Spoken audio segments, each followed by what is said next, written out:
teman-teman percaya bahwa Allah kita adalah Allah yang setia, Bapa yang sangat baik, Bapa yang sangat mengasihi kita. Segala sudah banyak berkat yang Dia sudah anugerahkan kepada kita. Sesungguhnya kita tidak mungkin membalas kebaikannya. Segala-galanya Dia sudah korbankan. Firman Tuhan berkata, segala yang baik yang dijanjikan Tuhan tidak ada yang tidak digenapi. Sebab itu mari bersama-sama kita mau beri ucapan syukur kepada Tuhan. Kita mau berkata, Tuhan, dengan apa akan kubalas segala kebaikan Tuhan selain saya dengan segenap hati menyembah-Mu dan bersyukur kepada Tuhan. Haleluya. Kau Allah yang setia, Bapa yang mulia, kasih-Mu besar Tuhan. Kau pulihkan hidupku, Kaulah harapanku. Hidupku dalam-Mu. Terima kasih Tuhan, Kau selamatkan hidupku. Dengan apa kan ku balas segala kebaikan-Mu? Segenap hatiku menyembah-Mu, Yesus. Ku bersyukur padamu selamanya. Katakan bersama-sama dengan saya, Kau Allah yang setia, oh, Bapa yang mulia, kasih-Mu besar Tuhan. Kau pulihkan hidupku,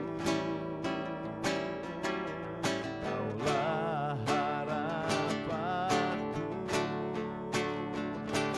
Hidupku dalam-Mu. Katakan, terima kasih Tuhan, Kau pulihkan hidupku. Dengan apa kan ku balas segala kebaikan-Mu? Segenap hatiku menyembah-Mu, Yesus. Ku bersyukur padamu. Dengan apa kan ku balas segala kebaikan-Mu? Segenap hatiku menyembah-Mu, Yesus. Ku bersyukur padamu. Segenap hatiku menyembah-Mu, Yesus. Ku bersyukur padamu selamanya. Haleluya, luar biasa. Segala sesuatu yang baik, yang indah Tuhan sudah anugerahkan kepada kita. Sesungguhnya kita tidak dapat membalas segala kebaikan Tuhan selain kita dengan hati yang sungguh datang menyembah Dia. Puji Tuhan, haleluya.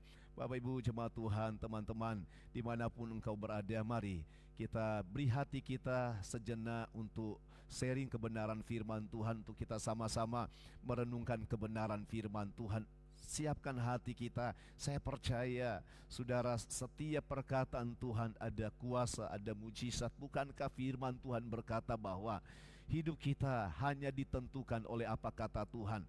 Saudara, orang lain mau berkata apapun tentang kita, tetapi hanya perkataan Tuhanlah yang terjadi. Daud sangat menanti-nantikan perkataan Tuhan. Dia tahu benar bahwa perkataan Tuhan menentukan jalan hidupnya. Perkataan Tuhan, firman Tuhan menentukan masa depannya. Saudara, segala sesuatu yang ada di dunia ini hasil dari firman. Bagaimana mungkin kita tidak suka dengan firman? Oh haleluya. Mari Bapak Ibu, saudara-saudara, teman-teman dimanapun kau berada, lembutkan hati kita, beri hati kita untuk menerima firman Tuhan. Izinkan Tuhan berbicara kepada kita semua lewat firman-Nya. Kita berdoa, Tuhan urapi hamba, urapi kami semua, hati kami, pikiran, perasaan, pendengaran kami Tuhan, urapi, kuduskan, sehingga setiap firman yang kami dengar menghidupkan, menguatkan kami. Kami percaya Tuhan, sepatah kata saja firman Tuhan itu sudah sanggup memberkati kami semua. Sebab itu kami beri hati kami, lembutkan hati kami untuk menerima firman Tuhan di dalam nama Tuhan Yesus Kristus. Haleluya. Puji Tuhan. Salam saudara-saudara. Hari-hari ini masih dalam suasana Paskah ya, di mana Yesus sudah mati. Pada hari Jumat kita sudah merayakan Jumat Agung. Pada hari Minggu kemarin di gereja kita masing-masing kita sudah merayakan Paskah, kematian dan kebangkitan Kristus. Kebangkitan itu adalah Paskah. Paskah itu adalah kelepasan, kebebasan dan kemenangan. Sebab itu sharing firman Tuhan malam ini juga bicara tentang Paskah, tentang kebangkitan Tuhan. Saya beri tema malam ini firman Tuhan, yaitu dimerdekakan dari dosa ya.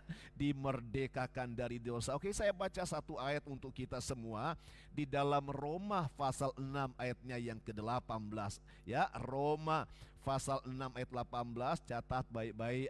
Ayat ini sangat penting sekali, ayat ini luar biasa ya. Di dalam Roma 6 ayat 18 berkata begini, kamu telah dimerdekakan dari dosa dan menjadi hamba kebenaran. Sekali lagi ya, saya mau baca. Firman Tuhan berkata begini, Roma 6 ayat 18, kamu ya, saudara, saya tunjuk, saya dan Bapak Ibu teman-teman, kamu telah dimerdekakan dari dosa dan menjadi hamba kebenaran. Coba perkatakan ayat ini dalam diri kita ya.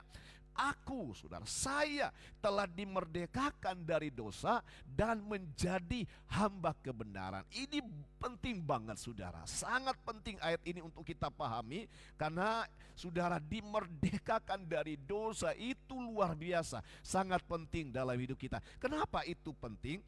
Bapak Ibu tahu bahwa arti dari dimerdekakan, pengertian dalam bahasa saudara, bahasa Indonesia menjelaskan bahwa dimerdekakan itu sama dengan menjadikan merdeka atau membebaskan atau melepaskan dari penjajahan, dari perbudakan, dari tekanan, dari ikatan dosa, saudara ya. Saya mau sampaikan begini, dosa itu sifatnya mengikat. Dosa itu sifatnya memperbudak. Dan dengan jujur saya mau sampaikan kepada kita semua, tidak ada satupun manusia di dunia ini ketika terikat dengan dosa, diperbudak dengan dosa, sanggup melepaskan diri dari dosa itu. Tidak ada, saudara ya. Dan saya mau katakan, dosa itu memang, ikatan dosa itu adalah sebuah tipuan dari setan. Saya ingat di dalam Kejadian pasal 2, saat Tuhan menempatkan Adam dan Hawa di Taman Eden, dan Tuhan sudah menumbuhkan di taman itu segala pohon buah-buah yang baik, dan ada emas yang terbaik di sana. Kemudian Tuhan berfirman begini sama Adam dan Hawa, semua buah dalam taman ini boleh kamu makan dengan bebas ya. Katakan dengan bebas, saudara. Benar-benar di dalam Tuhan ada sebuah kemerdekaan, kebebasan untuk menikmati segala berkat Tuhan. Semua kamu boleh makan dengan bebas, itu firman Tuhan. Tetapi yang pohon yang satu ini, pohon pengetahuan baik dan jahat, tidak boleh kamu makan, sebab pada saat engkau makan engkau akan mati. Nah, pada di dalam Kejadian pasal 3, datanglah si ular, yaitu si setan, menggoda Hawa. Ular berkata begini kepada Hawa, bukankah Tuhan sudah berfirman bahwa semua buah dalam taman ini tidak boleh dimakan, tetapi yang satu ini, pohon pengetahuan baik dan jahat, boleh kamu makan. Dan Hawa berkata begini sama si setan, si ular, oh enggak, Tuhan berfirman semua buah boleh kami makan, tapi yang ini tidak boleh. Kemudian setan menipu Hawa, berkata, oh kalau kalian makan buah ini, Tuhan tahu kalau kalian makan buah pengetahuan baik dan jahat, kalian akan hidup. Kalian akan hidup, kalian akan bebas. Coba makan deh. Ya. Dan akhirnya apa yang terjadi? Hawa makan dan jatuhlah manusia dalam dosa. Saya mau kata begini, ini tipuan setan. Kadang setan berkata begini kepada kita semua, teman-teman. Oh, berbuat dosa, ikut setan, berbuat dosa itu adalah sebuah kebebasan. Saudara, sehingga muncullah sebuah kalimat yang ngetren. Bebas, pergaulan bebas, bebas melakukan apa saja. Sebenarnya itu adalah tipuan setan. Saat manusia jatuh di dalam dosa yang disebut setan kebebasan, saat itulah manusia terikat dari dosa atau diperbudak oleh dosa. Makanya, saudara, kecanduan alkohol itu ikatan. Saudara, diperbudak oleh alkohol. Kecanduan narkoba itu juga ikatan, diperbudak oleh narkoba. Saya pernah melayani orang yang sudah diperbudak oleh narkoba, kemudian seks bebas. Saudara, bukan sebuah kebebasan, tetapi diperbudak oleh dosa itu sehingga manusia terikat, tidak bisa lepas. Jadi alkohol itu bukan kebebasan, sudah narkoba itu bukan kebebasan, pergaulan bebas itu bukan kebebasan, tapi sebuah ikatan yang tidak bisa terlepas dengan kekuatan manusia. Dan saya mau berkata begini ya, semakin manusia coba melepaskan diri dari ikatan itu, semakin manusia itu terikat.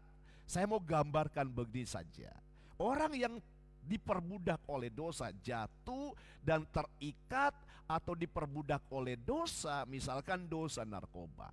Saudara ya, itu sama dengan orang itu terjebak atau masuk di lumpur hisap. Lumpur itu dosa. Saudara, lumpur itu bicara tentang hal yang buruk, dosa. Terjebak di lumpur dosa, di lumpur hisap.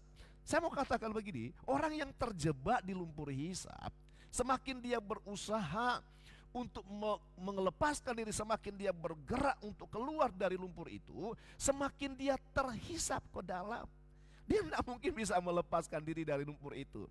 Karena sifat dosa, sifat lumpur itu, orang gerak dia terhisap. Bagaimana orang itu bisa bebas dari lumpur hisap? Harus ada orang yang bisa menolong dari luar, menarik dia keluar. Dan puji Tuhan, ya, di dalam 1 Korintus 15 ayat 57 berkata begini, tetapi syukur kepada Allah yang telah memberikan kepada kita kemenangan oleh Yesus Kristus Tuhan kita. Tidak ada yang dapat melepaskan kita dari dosa, dari ikatan dosa, dari perbudakan dosa, entah alkohol, entah narkoba, atau dosa apa saja. Sudah semakin kita berusaha, Paulus berkata, semakin saya berusaha melakukan yang baik, malah yang jahat muncul. Saudara, tidak ada manusia yang bisa melepaskan diri dari perbudakan dosa. Tetapi Alkitab berkata, syukur kepada Allah yang telah memberikan kepada kita kemenangan, kebebasan luar biasa ya, oleh Yesus Kristus Tuhan kita.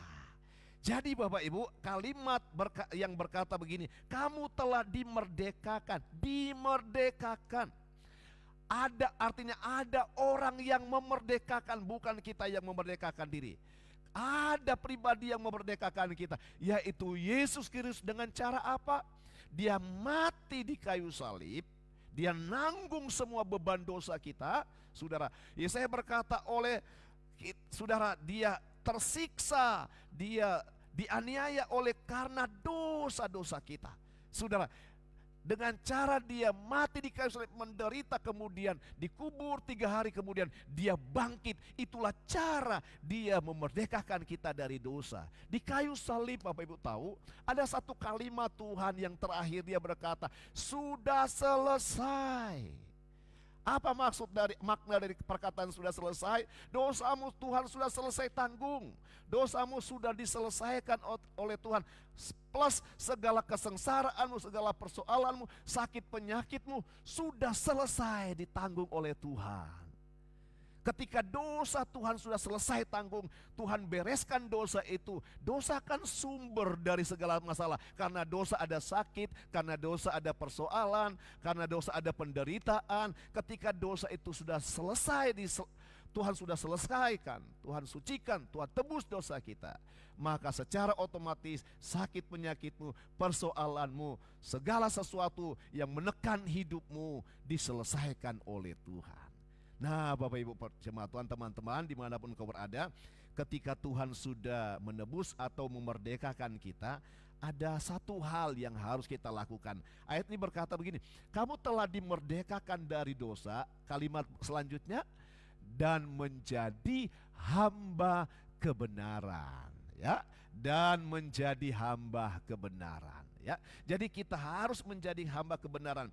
Maksudnya apa? Mungkin teman-teman bertanya kepada saya, maksudnya menjadi hamba kebenaran itu seperti apa? Saya mau tunjukkan satu ayat ya. Apa sih kebenaran itu? Dalam Yohanes 17 ayat 17 berkata begini, kuduskanlah mereka dalam kebenaran, firman-Mu adalah kebenaran. Jadi kebenaran itu adalah firman Tuhan. Kamu telah dimerdekakan dari dosa dan menjadi hamba kebenaran. Apa itu kebenaran? Firman Tuhan. Jadi kita harus menjadi hamba firman, atau sikap kita menjadi hamba kebenaran. Mungkin Bapak Ibu juga teman-teman bertanya kepada saya, gimana sih sikap saya menjadi hamba kebenaran? Caranya gimana? Ada 3 ya, saya sharingkan dengan cepat ya. Kiranya kita masih setia mendengarkan ini. Yang pertama, sikap kita menjadi hamba kebenaran yang pertama seperti perkataan Daud di dalam Mazmur pasal 1 ayatnya yang kedua. Daud berkata begini, tetapi yang kesukaanku ialah firman Tuhan yang kurenungkan siang dan malam. Ternyata sikap kita menjadi hamba kebenaran adalah jadikan firman itu kesukaan. Apa yang dimaksud menjadi kesukaan? Saudara, firman itu saudara menjadi sesuatu yang mengendalikan kita, yang benar-benar menjadi ketergantungan kita maksudnya. Menjadi kerinduan kita. Daud pernah berkata begini, hatiku hancur merindukan Taurat-Mu ya Tuhan. Saat engkau dengar firman, biarlah hati kita rindu dengan firman. Saya Tuhan kasih hati, walaupun saya pulang sudah larut malam, sudah jam 1, jam 2, saya tidak bisa hidup, saya tidak bisa tidur maksud saya, kalau saya tidak baca firman. Betapa pentingnya firman. Daud berkata, oh kesukaanku ialah firman. Inilah yang membuat Daud berhasil, sehingga di Mazmur pasal 1 ayat 3 dia menjadi seperti pohon yang ditanam di tepi aliran air yang selalu berbuah pada musimnya. Dan apa yang Daud kerjakan dibuat Tuhan jadi berhasil.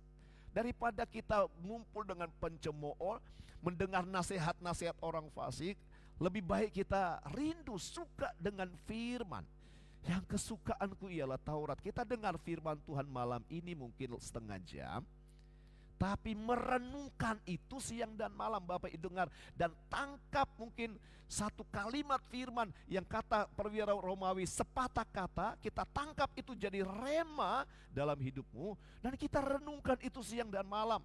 Sehingga ketika datang persoalan, datang godaan, datang dosa, saudara, kita renungkan firman, kita perkatakan firman, kita deklarasikan firman itu. Saat sakit penyakit datang, persoalan datang, godaan datang, kita sudah tangkap firman itu kan, walaupun hanya sepatah kata yang menjadi kesukaan kita, dan pada akhirnya kita renungkan firman itu siang malam.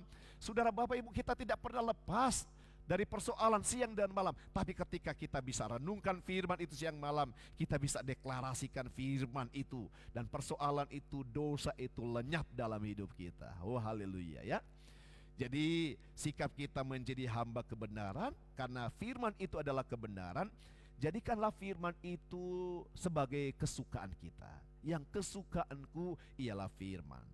Kemudian yang kedua, sikap yang kedua untuk menjadikan firman itu atau kebenaran, saudara, menjadi hamba kebenaran. Yang kedua, saudara, di dalam Matius pasal 6 ayat 33 berkata begini, tetapi carilah dahulu kerajaan sorga dan kebenarannya, yang lain akan ditambahkan kepadamu. Artinya apa? Saudara ya, jadikan firman itu sebagai sesuatu yang utama. Mencari atau mengutamakan firman. Hari-hari ini banyak orang salah, saudara.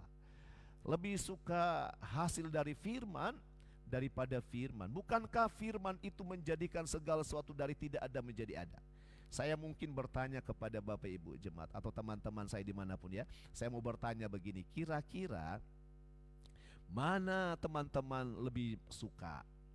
Pabrik roti atau roti segudang? Tentu jawabannya adalah pabrik roti. Walaupun roti segudang kalau dimakan setiap hari tanpa produksi akan habis.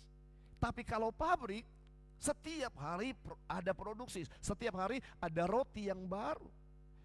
Pabrik roti itu gambaran tentang firman, karena firman itu sumber segala berkat. Firman yang menjadikan segala sesuatu dari tidak ada menjadi ada. Seharusnya memang yang harus kita lebih utamakan adalah firman. Utamakan firman. Sehingga Tuhan berkata, nanti yang lain, entah itu harta, jabatan, karir, Tuhan akan tambahkan. Sebab itu sikap kita menjadi hamba kebenaran yang kedua, utamakan firman. Jadikan firman sebagai sesuatu yang terutama. Ketergantungan kita biarlah hanya firman. Nanti juga firman akan membuat segala sesuatu yang kau kerjakan berhasil. Tuhan, firman akan menambahkan segala sesuatu yang kau butuhkan. Hal-hal jasmani, bukan hal jasmani juga sih yang firman bisa kasih, tapi ketenangan, sukacita ya. Jadi menjadi hamba kebenaran yang kedua, utamakan firman. Jadikan firman sebagai ketergantungan hidup kita. Cari firman lebih dulu daripada harta ya. Pagi-pagi cari firman, pulang kerja cari firman. Sepanjang hari kita kerja, renungkan firman. Saat kita bekerja, renungkan firman. Firman akan memampukan kita mengerjakan segala sesuatu dan menjadi berhasil. Oke, kemudian yang ketiga. Yang ketiga ya, bagaimana caranya saya menjadi hamba kebenaran? Bapak Ibu bertanya. Yang ketiga ya, dalam Filipi pasal 2 ayat 16 berkata begini, sambil berpegang pada firman kehidupan. Yang ketiga adalah berpegang pada firman kehidupan. Atau artinya begini, jadikan firman itu sebagai kekuatan, sandaran dan pegangan hidup kita. Semakin saudara, tekanan semakin besar datang, saudara, kita semakin berpegang pada seperti seekor monyet misalkan. Semakin kencang angin datang melanda monyet yang di pohon itu, dia semakin berpegang erat pada pohon itu dan dia tidak terlepas, saudara ya. Demikian juga kita, setiap hari ya, setiap hari persoalan datang, dan kadangkala persoalan itu sekonyong-konyong datang. Satu saat Tuhan bersama dengan murid-murid di perahu, sekonyong-konyong datang badai menerpa perahu itu hampir tenggelam. Tiba-tiba dalam keadaan panik ketakutan, para murid berteriak, "Guru, engkau tidak peduli kami binasa." Mereka berseru kepada Yesus. Di perahu itu ada firman, karena Yesus itu adalah firman. Sehingga murid-murid sekejap berpegang pada Yesus di perahu itu dan mereka selamat. Jadi bagaimana cara menjadi hamba kebenaran yang ketiga? Berpegang pada firman. Dan firman itu adalah kehidupan. Semakin besar tantangan datang, badai datang, semakin kita berpegang erat pada pada firman. Jangan saat badai datang kita berpegang erat atau mengandalkan manusia. Kita tidak bisa, ya. Kita mudah hancur. Manusia tidak sanggup menolong. Manusia, kekuatan kita tidak bisa diandalkan. Yang bisa diandalkan adalah firman. Saat persoalan itu datang, berpegang pada firman. Biarlah firman yang menjadi kekuatan kita, firman yang menjadi sandaran hidup kita, firman yang menjadi pegangan hidup kita. Itulah yang dimaksud, saudara, menjadi hamba kebenaran. Firman itu adalah kebenaran. Jadi ada 3 hal sikap kita menjadi hamba kebenaran. Jadikan firman itu kesukaanmu, ya, yang kita baca, kita dengar. Saat kita baca firman, kita dengar firman, terus renungkan itu siang dan malam. Saudara, pengalaman saya sebagai hamba Tuhan, ketemu dengan jemaat yang punya masalah secara manusia, secara hikmat saya tidak mampu menjelaskan, menolong, menguatkan mereka dengan kata-kata saya, dengan hikmat saya. Tiba-tiba muncul firman yang saya sudah baca beberapa waktu yang lalu, yang sudah saya renungkan. Tiba-tiba muncul firman itu, saya sampaikan firman itu, wow, jadi rema, jemaat dikuatkan. Saat engkau renungkan firman itu yang menjadi kesukaanmu siang dan malam, persoalan datang, sudah ada perisai yaitu firman. Sudah ada kekuatan yaitu firman yang menangkal, mengalahkan setiap persoalan apapun. Kedua, luar biasa, saudara, utamakan kebenaran, utamakan firman. Cari dahulu kerajaan sorga dan kebenarannya, nanti yang lain Tuhan berikan kepadamu. Tambahkan, ya, kita harus lebih suka pabrik roti daripada roti segudang. Kita harus lebih suka firman. Kita harus lebih mengutamakan firman daripada berkat yang menjadi hasil dari firman itu.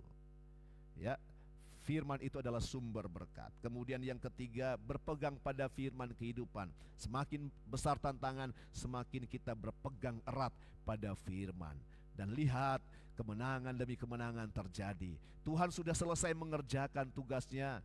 Saudara, memerdekakan kita dari dosa lewat kematian, lewat kebangkitannya, penderitaannya. Setiap teriakan Yesus mulai dicambuk, setiap dagingnya terlepas dari tubuhnya. Dia teriak kesakitan, saat itu dia selesaikan sakit penyakit kita, dia selesaikan persoalan kita, dia selesaikan dosa kita, dia merdekakan kita dari dosa. Dia sudah selesaikan semuanya itu. Sekarang kita, tugas kita jadi hamba kebenaran, ya, jadi hamba firman.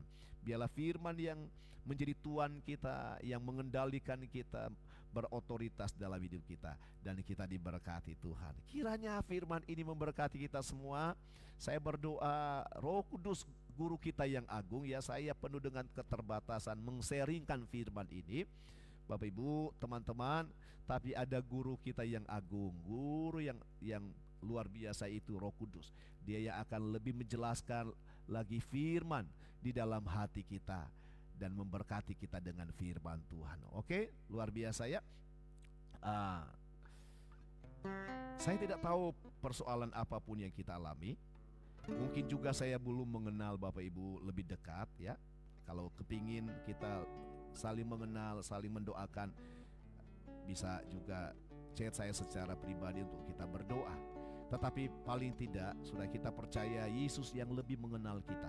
Saya juga tidak tahu persoalan Bapak Ibu apapun yang engkau alami, tetapi Yesus lebih tahu. Tahu enggak, Yesus itu dia mengerti, dia tahu persoalanmu, dan dia peduli. Dia bukan hanya mengerti, dia tahu, dia bukan hanya peduli, tapi dia juga mau menolong. Kadang ketika Yesus datang kepada orang yang penuh masalah seperti Bartimeus, Tuhan bertanya, apa yang kau kendaki akan kuberikan kepadamu. Ya, dia tanya malah, apa yang kau mau? Bartimeus berkata, Tuhan, celikkan mataku. Saat ini saat kita berdoa bersama-sama, Tuhan akan juga bertanya kepada kita, apa yang kau kendaki aku akan berikan kepadamu. Sebelum kita berdoa, saya rindu kita nyanyikan pujian ini, ya. Ya, sebelum kita berdoa, kita akan berdoa bersama. Persiapkan setiap persoalanmu untuk kita sama-sama utarakan kepada Tuhan, dan Tuhan pasti tolong kita. Tapi sebelumnya, izinkan saya mengajak teman-teman, saudara-saudara bersama-sama menyanyikan pujian yang saya percaya memberkati kita. Hanya Kau Tuhan di hidupku, berikan hidup yang baru. Darah-Mu menyucikan, pulihkan hatiku. Ku nyatakan Kaulah segalanya. Katakan bersama, Engkaulah sumber pengharapan. Kuasa-Mu sanggup menyembuhkan. Jiwaku pun berserah hanya kepadamu.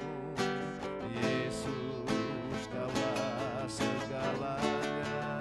Karena salib-Mu, karena salib-Mu, ku hidup. Karena salib-Mu, menang. Engkau yang berkuasa, sanggup ku melakukan mujizat-Mu. Karena salib-Mu, ku hidup. Karena salib-Mu, ku menang. Engkau yang berkuasa, sanggup ku melakukan mujizat-Mu di hidupku. Haleluya, luar biasa. Mari kita mau berdoa bersama-sama. Ya, kita angkat tangan, mungkin Bapak Ibu juga meletakkan tangan di dada. Ya, dan dengan iman, dengan sepakat kita percaya Tuhan sanggup menolong kita semua. Dia dengar doa kita dan Dia pasti menolong kita. Haleluya. Tuhan, kami datang di hadirat Tuhan, di tahta kasih karunia. Kami percaya ada rahmat Tuhan, ada kasih sayang Tuhan, ada jawaban Tuhan, ada pertolongan Tuhan pada waktunya. Sebab itu dengan iman, dengan menyebut nama-Mu yang ajaib di dalam nama Yesus, teman-teman hamba-Mu, saudara-saudara hamba-Mu yang sakit Tuhan jamah, darah-Mu sudah tertumpah di kayu salib, dan kami percaya oleh bilur Yesus segala sakit penyakit disembuhkan di dalam nama Tuhan Yesus. Dan kami berdoa, kami percaya Tuhan, bangsa Israel Tuhan tolong ketika tidak ada jalan, ada laut teberau di depan, ada tembok Yeriko. Tuhan, kami luar biasa oleh kuasa Tuhan, laut terbelah, tembok roboh. Kami percaya juga setiap persoalan, setiap apapun yang menutup jalan jemaat Tuhan, jemaat yang tertutup jalan dalam usaha, dalam apapun, dalam nama Yesus terbukalah jalan. Terbukalah jalan oleh Tuhan. Hamba berdoa jemaat Tuhan yang teman-teman yang menekuni pekerjaan mereka, usaha mereka, buat usaha mereka semakin berkembang, semakin diberkati Tuhan. Ada teman-teman yang merindukan pekerjaan yang baru, Tuhan beri pekerjaan yang terbaik. Ada teman-teman yang merindukan Tuhan usaha, terbukalah usaha yang diberkati. Ada teman-teman yang merindukan juga keturunan, Tuhan beri keturunan di dalam nama Yesus. Hamba berdoa yang merindukan jodoh, Tuhan beri jodoh yang terbaik. Tuhan, hamba berdoa karir mereka diangkat. Engkau angkat mereka semakin naik, bukan turun, menjadi kepala bukan ekor. Mereka yang sekolah dari SD sampai perguruan tinggi diberkati, berprestasi di sekolah mereka masing-masing, diberi hikmat oleh Tuhan. Kiranya Tuhan dengar setiap seruan kami Bapa, dan hamba berdoa dengan iman. Kiranya sukacita, damai, sejahtera, kebahagiaan, penyertaan, perlindungan dari Tuhan kami Yesus Kristus menjadi bagian setiap umat Tuhan yang mengikuti siaran altar tahta kasih karunia ini. Tuhan berkati. Sebab itu Bapa, izinkanlah hamba menadakan tangan memberkati jemaat Tuhan. Tuhan memberkati engkau dan melindungi engkau. Tuhan menyinari engkau dengan wajahnya dan memberi engkau kasih karunia. Tuhan menghadapkan wajahnya kepadamu dan memberi engkau damai sejahtera. Kiranya berkat yang terbaik dari sorga menjadi bagian kita semua hari ini sampai selama-lamanya, dalam berkat nama Tuhan Yesus Kristus. Kiranya kita bisa bertemu lagi dalam waktu-waktu yang akan datang. Teman-teman, rindu kita bersekutu lagi seperti ini. Ya, saya doakan saya Tuhan kasih beban yang besar, seberapapun yang setia mengikuti acara rohani altar tahta kasih karunia. Saya Doakan saya tetap semangat untuk saya melayani pelayanan yang luar biasa. Dalam kesibukan sebagai seorang gembala, saya berusaha mengambil waktu dalam pelayanan seperti ini. Satu dua jiwa yang diberkati itu sudah menjadi kesukaan atau penghiburan yang besar bagi saya ya. Kiranya kita tetap setia mengikuti ibadah, berdoa Tuhan beri kesehatan dan waktu yang terbaik untuk kita berjumpa lagi di waktu-waktu yang akan datang. Kalau rindu saling mendoakan secara pribadi, bisa chat saya dan saya akan berdoa dengan Bapak Ibu jemaat Tuhan, teman-teman saya dimanapun kau berada. Tuhan berkati kita. Shalom, sampai ketemu lagi. Haleluya, puji Tuhan.